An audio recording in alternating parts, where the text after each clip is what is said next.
दादा वरती फॅन आहे बघ.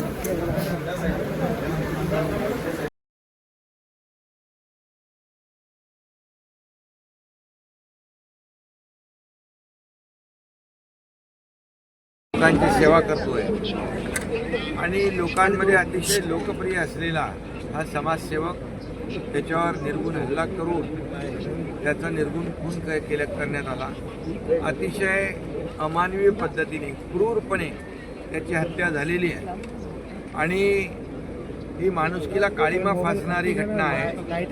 मुलीला शाळेत सोडवताना या ठिकाणी हल्लेखोरांनी हल्ला केलेला आहे. पाळत ठेवून पूर्णपणे नियोजन करून हा नियोजित कटाचा भाग आहे आणि यामध्ये पूर्णपणे प्लॅनिंग करून या सामाजिक कार्यकर्त्याला मंगेशला मारलेला आहे. त्याच्या परिवारच्या भावना अतिशय तीव्र आहेत.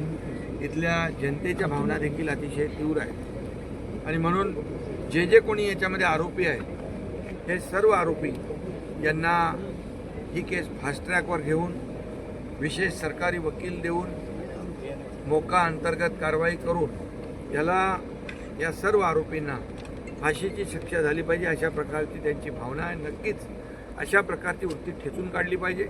अशा प्रकारची वृत्ती समाज विघातक आहे आणि एखाद्याचा विजय झाल्यानंतर त्याला अशा प्रकारे ज्याला जनतेने निवडून दिलं आणि हे सुडाचं राजकारण जे करतायत ही याची पुनरावृत्ती पुन्हा होता कामा नये यासाठी शासनाच्या माध्यमातून पोलिसांच्या माध्यमातून याला कठोर शासन झालं पाहिजे आणि कठोर शिक्षा झाली पाहिजे आणि त्यामुळे ही केस फास्ट ट्रॅकवर घेऊन या अशा वृत्तीला फासावर लटकवणं हीच काळाची गरज आहे. आणि म्हणून जे लोकांचा याच्याशी आरोप या गुन्ह्याशी संबंध असेल या सर्व गुन्हेगारांना पोलीस शोधून काढतील आणि त्यांना फासावर लटकवण्याचं काम देखील या ठिकाणी न्यायालयामध्ये तशा प्रकारची केस हे करून या परिवाराला आणि या समाजसेवकाला न्याय देण्याचं काम न्यायदेवता करेल. सर, अशा प्रकरणामध्ये राष्ट्रवादीच्या नेत्यांचंच नाव महाराष्ट्रामध्ये पुढे येते.